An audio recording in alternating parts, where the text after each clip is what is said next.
শেখ হাসিনার হাতে রক্তের দাগ সবসময়ই ছিল, যেমনটা ছিল তার বাবার হাতে।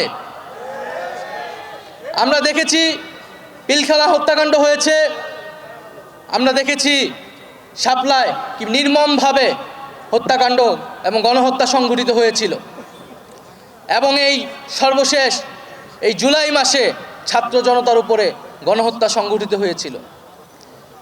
এবং আমরা দেখেছি যে শেখ মুজিব যখন ক্ষমতায় ছিলেন সে একইভাবে বাকশাল কায়েম করে মানবাধিকার এবং গণতন্ত্রকে হরণ করে এবং হত্যা করেছিল। ফলে একটি দল ইতিহাসে যখন দুইবার সুযোগ পেল এবং সুযোগ পাওয়ার সাথে সাথেই তারা বারবার মানবাধিকার হরণ করেছে, গণহত্যা হরণ করেছে, তার রাজনীতি করার বিষয়ে আর কোনো ধরনের দ্বিধা আমাদের কেন থাকবে? আওয়ামী লীগের বিদায় হয়ে গিয়েছে, আওয়ামী লীগকে পুনর্বাসন কারা কারা করবেন বা করতে চান এখন সেইটা হচ্ছে আলোচনার বিষয়। যারা করতে চান জনগণ তাদেরকেও গণশত্রু হিসেবেই চিহ্নিত করবে এই বাংলাদেশে। ফলে সকলের কাছে আহ্বান থাকবে যে আওয়ামী লীগের বিদায় হয়ে গিয়েছে, এখন প্রশ্ন বিচারের মধ্য দিয়ে আমরা সমাজে ন্যায় বিচার কায়েম করব। যারা নিপীড়িত হয়েছে তাদের কাছে আমরা ন্যায় বিচার, আমাদের যে প্রতিশ্রুতি ছিল সেই প্রতিশ্রুতি আমরা পালন করব। ফলে আমরা যারা নিপীড়িত হয়েছি সকলের একটাই ঐক্যের জায়গা এখন যে বিচার। আমরা এই যে ফ্যাসিস্ট রাজনীতি হয়েছে, গণহত্যা হয়েছে, তার বিচারের জন্য আমরা কাজ করব। এবং আজকে এখানে যেহেতু বিভিন্ন রাজনৈতিক দলের নেতৃবৃন্দরা রয়েছেন, খুবই দুঃখের সাথে বলতে হচ্ছে এবং আপনাদের প্রতি আহ্বান থাকবে যে বিভিন্ন জায়গায় এই যে শহীদ পরিবারের করা মামলাগুলো, সেই মামলাগুলো নিয়ে মামলা বাণিজ্য হচ্ছে এবং এটি আমাদের খুবই দুঃখের বিষয়।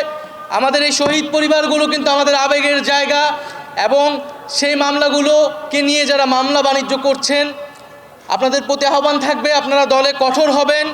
কোনো দলের কর্মী যাতে এই ধরনের অপকর্মের সাথে জড়িত হতে না পারে। যারা মামলা বাণিজ্য করছে, যারা চাঁদাবাজি করছে, যারা আওয়ামী লীগকে পুনর্বাসনের চেষ্টা করছে, তাদের বিরুদ্ধেও কিন্তু ছাত্র জনতা ঐক্যবদ্ধ আছে। ফলে প্রিয় বন্ধুগণ, আজকে বাংলাদেশ একটি নতুন ইতিহাসের পাটাতনে দাঁড়িয়েছে। আমরা আজকে এই আন্তর্জাতিক মানবাধিকার দিবসে স্মরণ করছি আমাদের সকল শহীদদের, আমাদের সীমান্তে যে শহীদ হয়েছে এত বছর ধরে আমাদের ভাই ও বোনেরা, সেই শহীদদের আমরা স্মরণ করছি। এবং আমরা ভারতকে বলেছি যে এটা আওয়ামী লীগের বাংলাদেশ নয়, এটা শেখ হাসিনার বাংলাদেশ নয়।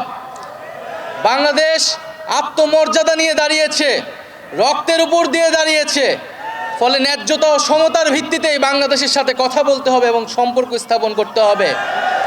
ফলে আপনারা এখনও যারা ভারত সরকারে রয়েছেন, ভারতের শাসক গোষ্ঠী রয়েছেন, এই যে সীমান্তে হত্যা হচ্ছে, আপনারা যদি মনে করে থাকেন এই সীমান্তে হত্যা করে বাংলাদেশকে প্রেশার ক্রিয়েট করবেন, তাহলে আপনারা ভুল ভাবছেন। আমরা শেখ হাসিনাকে বলেছিলাম, শেখ হাসিনা যখন আমাদের সংলাপের আহ্বান জানিয়েছিল, বলেছিল গণভবনের দরজা খোলা আছে। আমরা বলেছিলাম আমরা গণভবনে যাব, কিন্তু সংলাপের জন্য নয়, শেখ হাসিনাকে উৎখাত করার জন্য। এবং আমরা উৎখাত করার জন্য গিয়েছিলাম। আজকে সীমান্তকে যদি সুরক্ষা করতে হয় তাহলে আমরা সীমান্তও কিন্তু ছুটে যাব।